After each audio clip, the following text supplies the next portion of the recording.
आज मैं आप सभी के साथ में एक कहानी शेयर करना चाहती हूँ। एक ऐसी कहानी जो शायद ही आपने कभी सुनी होगी।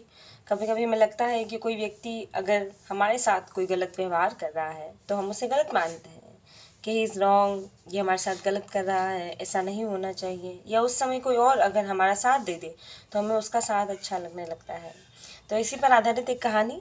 एक बार की बात है, एक जंगल के अंदर एक राजा शिकार करते हुए गुम हो जाता है। हर हर कहानी में चीज़ें होती हैं कि राजा शिकार खेलने के लिए गए अपने सैनिकों के साथ, तो सैनिकों की टुकड़ी कहीं और गई और शिकार करते करते आखेटन करते करते जब राजा आगे बढ़ते हैं तो शायद वो पीछे मुड़ के देखते हैं उनकी सेना उनके साथ नहीं रहती।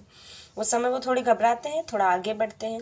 धीरे धीरे जब शाम होने लगती है तो उनका गला सूखने लगता है और दूर दूर तक उन्हें पानी का कोई भी साधन नहीं मिलता है, यानी कि तालाब, नदी कुछ भी नहीं मिलता।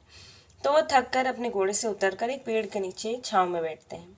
जब वो पेड़ के नीचे छाँव में बैठते हैं तो उनके सिर पर एक पानी की बूंद गिरती है। जब वो पेड़ की तरफ देखते हैं ऊपर तो उन्हें पता चलता है एक पत्ती में से पानी गिर रहा है। वो पानी कहाँ से गिर रहा है उन्हें पता नहीं, लेकिन क्योंकि उन्हें प्यास लग रही है तो उन्होंने कहा कि शायद ये पानी जो है इससे मैं अपनी प्यास बुझा लूँ।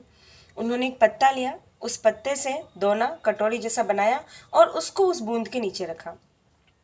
जब उन्होंने उस बूंद के नीचे रखा तो धीरे धीरे एक बूंद, दो बूंद, बूंद बूंद से घड़ा भरता है, मानते हैं वैसे उनका दोना जो उन्होंने बनाया था पत्ते का वो भर गया। जैसे ही वो उसे पीने के लिए अपने पास में ले जाते हैं एक तोता वहां से उड़कर उसे गिरा देता है, चोंच से मार करके। राजा को बहुत ज़्यादा गुस्सा आता है, उन्हें लगता है मैं इसका शिकार कर दूँ, लेकिन क्योंकि उन्हें बहुत ज़्यादा प्यास लगती है तो वो शिकार में वक्त ज़ाया नहीं करना चाहते थे।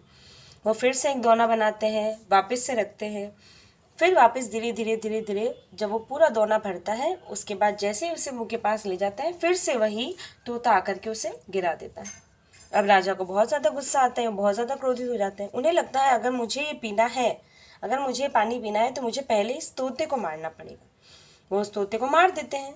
यहाँ पर उनका जो ध्यान है वो प्यास से हट करके शिकार की तरफ चला गया है। अब फिर थोड़ी सी देर बाद वो ये सोचते हैं कि ये तोता जो है वो मेरे पानी को क्यों गिरा रहा था, इसका कोई मकसद हो, कोई कारण हो, और ये पानी आ भी कहाँ से रहा है।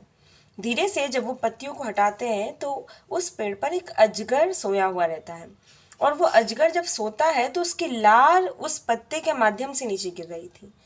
मतलब कि वो जहर था जिसे वो पानी समझ रहे थे और ये बात उस तोते को पता थी, इसीलिए उस तोते ने उस जहर को बार बार गिराया। लेकिन राजा को लगा कि ये जल को पानी को गिरा रहा है और उन्होंने उसको मार दिया। बाद में उन्हें बहुत ज़्यादा दुख हुआ, लेकिन अब दुख होने से कुछ नहीं हो सकता, अब उस तोते की मृत्यु हो चुकी थी।